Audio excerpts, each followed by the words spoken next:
11월 29일 수요일 김유정의 톡톡 동해안입니다.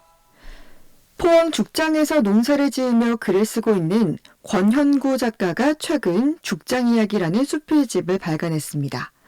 죽장의 매력을 담은 글과 사진이 실려 있는데요. 권현구 작가 직접 만나보죠. 안녕하세요. 네, 안녕하세요. 네, 반갑습니다. 네, 요즘 죽장 날씨가 좀 어떻습니까? 더 춥죠? 네네, 시내보다는 조금 더 춥습니다. 네, 아무래도 산속에 있다 보니까 더 춥고 또 이제 가을 낙엽도 다 떨어졌을 것 같은데 어떤가요? 네, 지금은 좀 쓸쓸하죠. 하고 예. 귀농하신 지가 얼마나 되셨죠?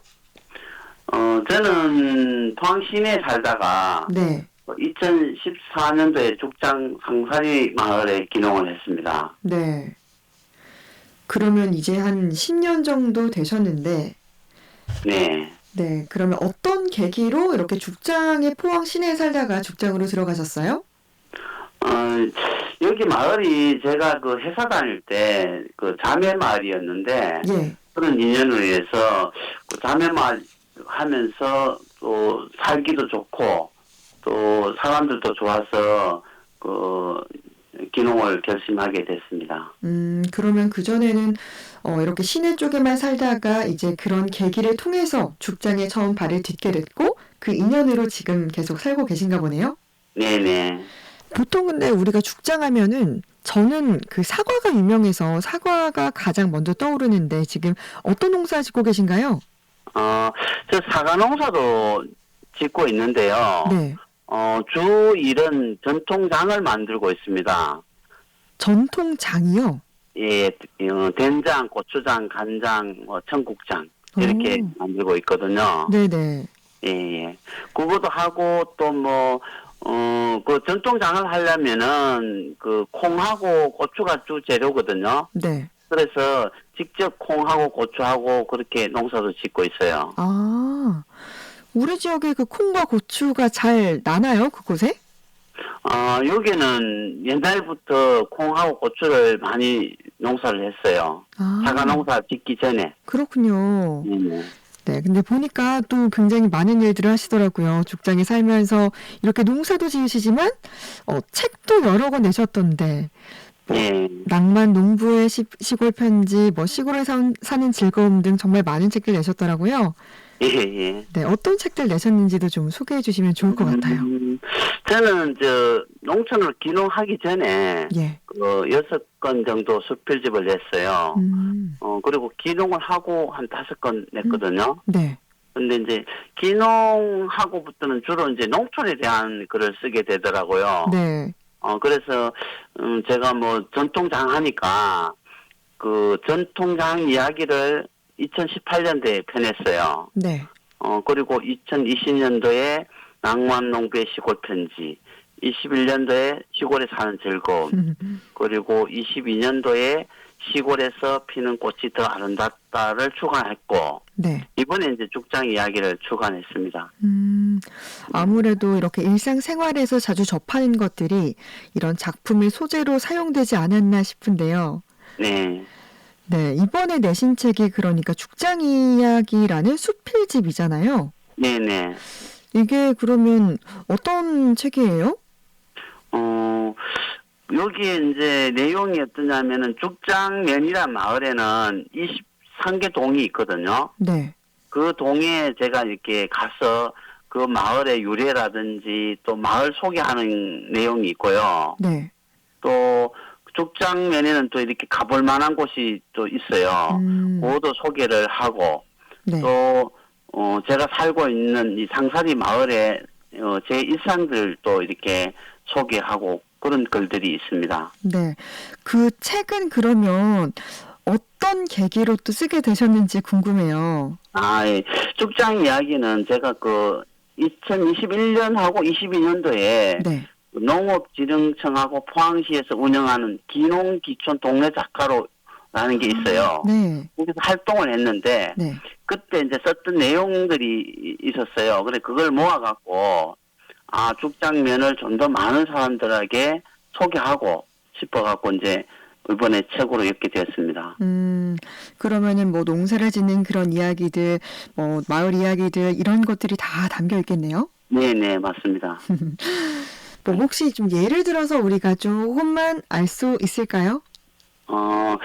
그게 이제 자랑하고 싶은 그 가볼 만한 곳 이야기인데요. 네, 뭐 죽장에는 이래 보면은 한 폭의 동양화와 다를 거 없는 그 이밤하고 일제당이 있어요. 네, 그리고 또 포항 시민들도 많이 알고 있는데 그 하옥 계곡이 있고, 네, 유명하죠. 예, 또 잘 모르는 이제 이 숨은 비경을 간직하는 무학대도 있어요. 네, 두 마리에 있는 무학대가 있는데, 이게 이제 전부 다 이제 좀 자연하고 밀접된 아름다움이 있고 또 자연 그대로 비경을 자랑하는 그런 것들이 있는데, 요것들을 좀 더 시민들에게 좀 알리고 싶어서 이제 그런 내용들이 들어 있습니다.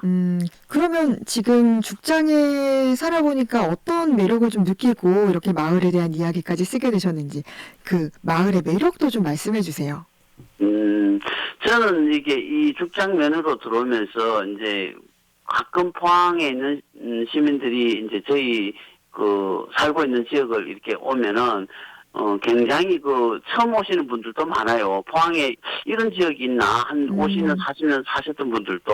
예. 근데 저는 이렇게 살다 보니까 이제 제가 여기 정착하게 된 것도 여기는 사계절이 뚜렷하거든요. 오, 요즘 네. 우리나라는 사계절이 좀 뚜렷하지 않는 경향이 있잖아요. 네, 맞습니다. 근데 이제 여기 살다 보니까 막 보면은 막 새순들이 막 돋아나는 게 보이고, 여름에는 막 또 산에는 막 실록들이 찬란하게 막 이렇게 되고, 가을이면 또 단풍이 너무 아름다워요. 네, 또 겨울에는 또 여기는 포항에서는 제가 살 때는 눈을 별로 본 적이 없는데, 네.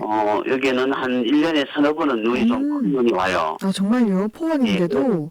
예. 그래서 막 눈 사람도 만들고, 또 이렇게 막 그런 동심으로 돌아가고 그래요. 그래서 뚜렷하게 변해가는 그 사계절의 어떤 자연을 보면서, 네. 그런 게 정말 좋다는 생각이 들거든요. 정말 이런 사계절을 뚜렷하게 경험하면서 자연을 더 가까이서 느낄 수 있는 그런 매력이 있지 않나 싶은데, 예. 사실 죽장이라고 하면, 포항에서도 정말 제가 가보니까 그 산을 꼬불꼬불꼬불 이렇게 가서 청송 가까이 있는 그런 오지 마을이잖아요. 예. 네, 그래서 마을을 그 자연을 더욱더 가까이서 느낄 수 있는 곳인 것 같은데, 우리 마을에 좀 자랑하고 싶은 곳이 있다면 어떤 곳이 있어요? 여기는 공기가 너무 좋아요. 또 시내에 이렇게 살던 분들은 이리 오면은 뭐 공기가 너무 좋다고 해요. 저는 그래서 이 죽장면을 포항에 이렇게 산소 창고다 이렇게 부르거든요. 산소 창고. 다른 분들한테. 네. 예. 그만큼 이제 공기가 좋아요. 맑은 공기가. 네, 포항에서 가장 맑은 공기를 마시고 살 수 있는 그런 예. 곳이 이제 예. 죽장인 것 같은데요. 네네. 지금 귀농하신 지 10년이 되셨으니까 이제 어느 정도 노하우도 쌓였을 것 같고, 그런데 지금 뭐 귀농을 하고 싶어도 좀 망설이는 분들도 많이 계실 것 같은데요. 네네. 귀농의 선배로서 귀농을 희망하는 분들에게 뭐 조금이나마 조언을 해주신다면 어떤 얘기를 해주고 싶으세요? 옛날에는 뭐 할 일 없으면 이제 농사나 짓지 뭐 하고 그런 이야기를 하잖아요. 네. 근데 지금은 그렇게 생각해서 농촌에 들어오면은 큰 꽃 아치고 다시 도시로 돌아가게 돼요. 예. 그래서 제가 생각에는 귀농하는 사람들은 지역의 사정도 잘 알아야 되겠고, 예. 옛날에 보면 뭐 금강산도 사계절이 뭐 다 봐야 된다고 하잖아요. 예. 그처럼 귀농하는 지역도 한 사계절 이렇게 보고 정해야 되겠고, 또 가장 중요한 거는 또 주민들하고 이제 조화로운 삶을 살려고 하는 게 가장 중요하다고 봐요. 그 생각 자체가. 네. 본인의 이익을 위해서 이렇게 뭐 들어와서 산다 이런 것보다는 네. 같이 조화롭게 산다는 생각을 가져야 되고, 네. 그러다 보면 이제 뭐 주민도 그렇지만 서로가 조금씩 양보하고 배려하면서 살면은 성공적인 기능이 될 것이라 생각합니다. 네, 좋은 말씀 감사합니다. 네네. 이렇게 이야기를 나누다 보니까 정말 뭐 죽장의 좋은 점, 장점만 쭉 얘기해 주셨는데요. 사실은 농촌에서 이렇게 사는 게 말씀하신 것처럼 좋은 점들도 굉장히 많지만 또 반면에 불편한 점들도 있을 것 같아요. 뭐 정책적으로 그러면 귀농을 위해서 좀 어떤 지원이 필요하다라고 생각하시나요? 아무래도 이제 시골에 살다 보면은 이제 의료시설이 많이 부족해요. 예. 뭐 보건소도 이렇게 있지만은 아무래도 도시 병원에 비하면은 아주 열악하다고 보거든요. 예. 그래서 뭐 사고가 난다든지 이렇게 하면은 긴급 의료 서비스 제도 같은 게 예. 있었으면 좋겠다는 생각을 했습니다. 아, 지금 뭐 긴급 의료 서비스가 뭐 시행되고 있다 이런 얘기가 들리긴 하는데 실제로는 잘 되지 않고 있나 보네요. 예, 아무래도 이쪽에 막 큰 일이 있다든지 아무래도 뭐 아픈 경우에 긴급하게 막 이렇게 가야 될 때 그런 것들이 아무래도 좀 부족하다고 봐야 되죠. 이런 게 지원이 되면은 네. 아무래도 가장 큰 게 뭐 의료 사고나 이쪽에는 뭐 그런 사고 같은 게 실속하게 안 되는 경우가 있거든요. 네.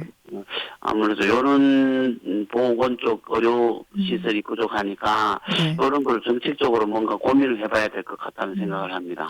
아무래도 뭐 수송하는 그런 것도 그렇고 가까운 곳에 이렇게 병원이 있으면 조금 더 편리하게 이용할 수 있지 않을까 싶은 그런 생각도 드네요. 네네네, 맞습니다. 네, 그러면 작가님은 앞으로도 계속 죽장에 사실 거죠? 네. 네. 네. 뭐 죽장은 제가 봤을 때 뭐 제2의 고향일 뿐만 아니라 어떻게 보면 마지막 고향이 돼야 되죠. 네. 그러면 죽장에서 앞으로 해보고 싶은 일이라던가 바람 있으시면 말씀해 주세요.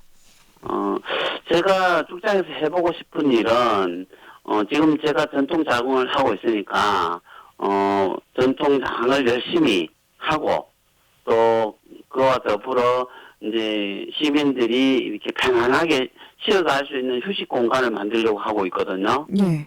네, 그런 휴식 공간이 이렇게 주어져 갖고 시민들이 와서 또 우리 죽장면이라든지 저희 제가 살고 있는 마을에 오셔서 이렇게 쉬고 가면 좋겠다는 생각을 합니다. 네. 앞으로도 우리 지역의 이런 이야기를 담은 뭐 작품들도 많이 만들어 주시고 좋은 공간을 또 널리 알릴 수 있는 그런 기회들이 많이 생겼으면 좋겠습니다. 네, 네. 오늘 말씀 잘 들었습니다. 고맙습니다. 네, 감사합니다. 네, 권형구 작가와 이야기 나눴습니다.